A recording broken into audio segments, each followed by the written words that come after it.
I love my subscribers. I love you guys. I love you guys. You look out for me. You encourage me. You support me. And that means a lot to me. So I appreciate you all.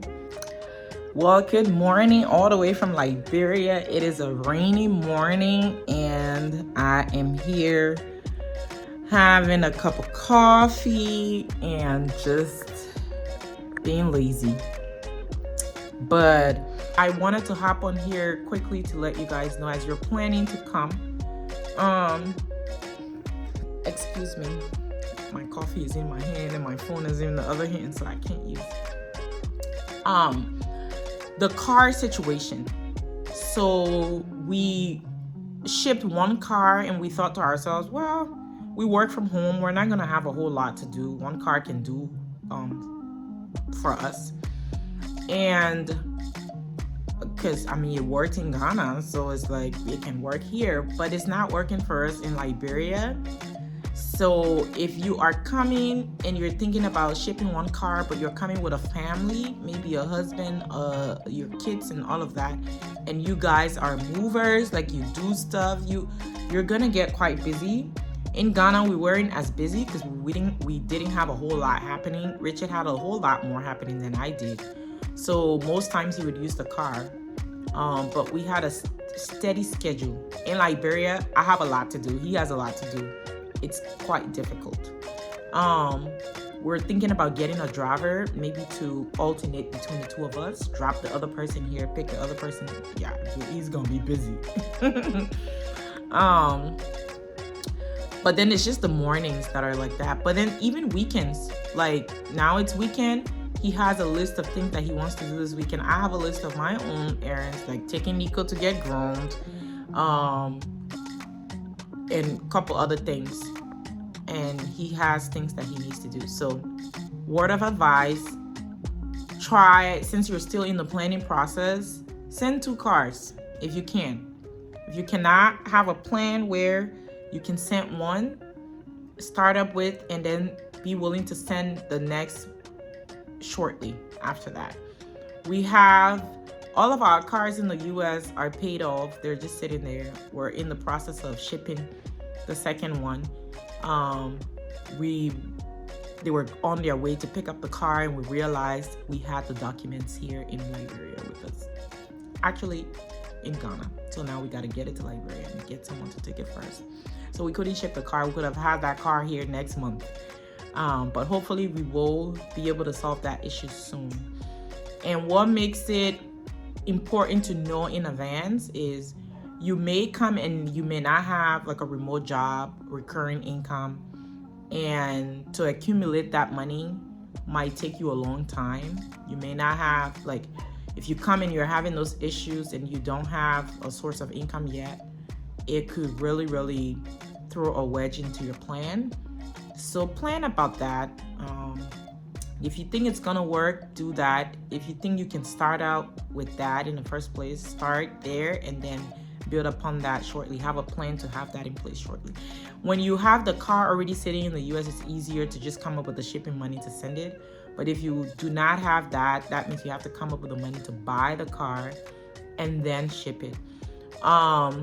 For the SUV, we shipped from Minnesota. We paid about, let's say, estimate about $5,000 in total. About $2,000 to ship and about $3,000 to clear it. Yeah, including all the fees and everything. So plan for that for SUV, and I think it depends on the size. For smaller sedans, it might be cheaper than that, maybe like $1,500 to ship and less than $3,000 to clear it. So plan on that. And that is if you already have the car. If you do not have the car, then you have to purchase the car and ship it. So plan accordingly for that. Another thing about cars that you should know, before we shipped our SUV, we changed everything on it. We fixed everything. We made sure the brand new brakes, full new tires. What else? Like spark plugs, We even put some stuff in the car and sent it. The car this July is gonna make the car 1 year in Liberia. It's not even 1 year yet.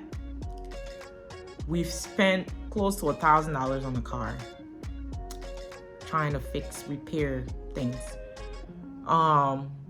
Mechanics don't know nothing about cars here, especially.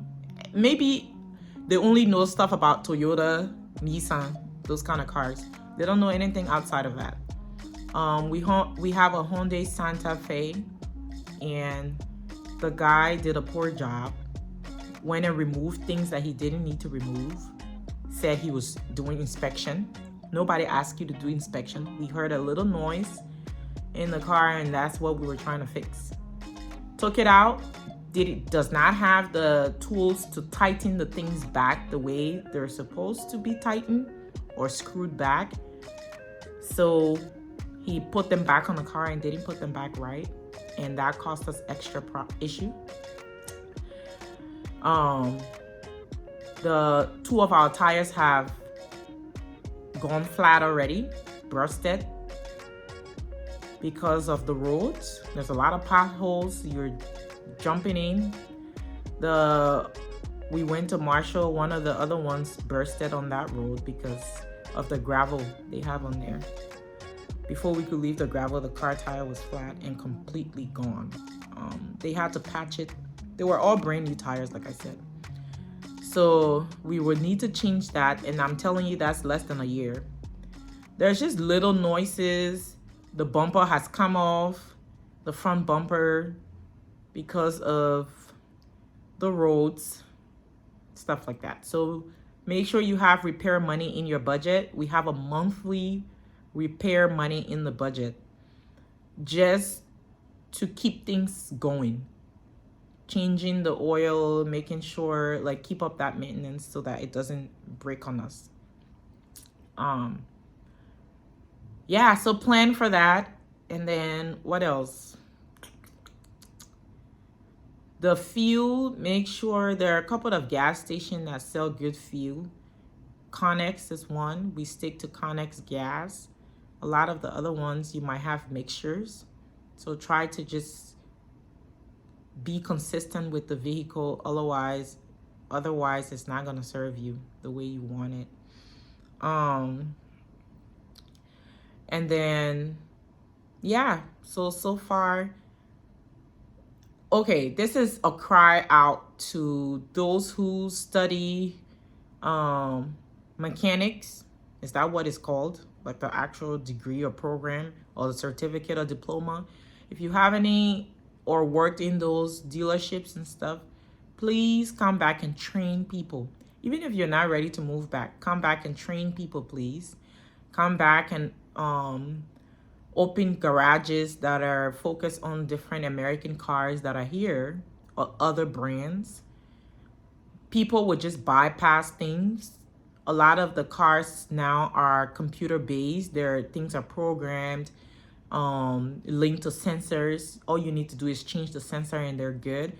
And these people don't know what to do with that. So they just cut the sensor off, take the wire, forcibly connected to the hard connect, and then you start having issues, or your dashboard is alarming you with everything because things have been bypassed.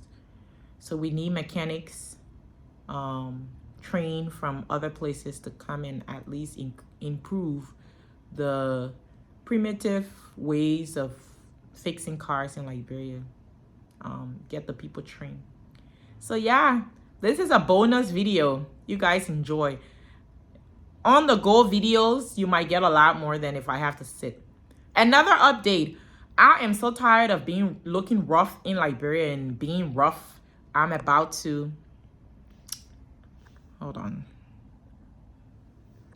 I'm about to start my soft life. My soft girl life living. Okay?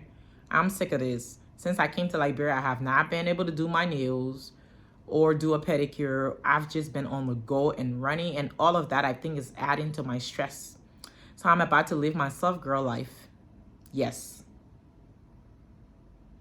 I don't know how that's gonna go, but I'll let you know. Soft girl life I'm about to live. Yes. Couple of updates. So one of the things I have on my agenda this morning is to take Nico to the groomer. Yay! We found a groomer. When I be running my mouth on YouTube, you're just talking business. God just has a way of making the things work that I talk about. So you better just let me talk about stuff.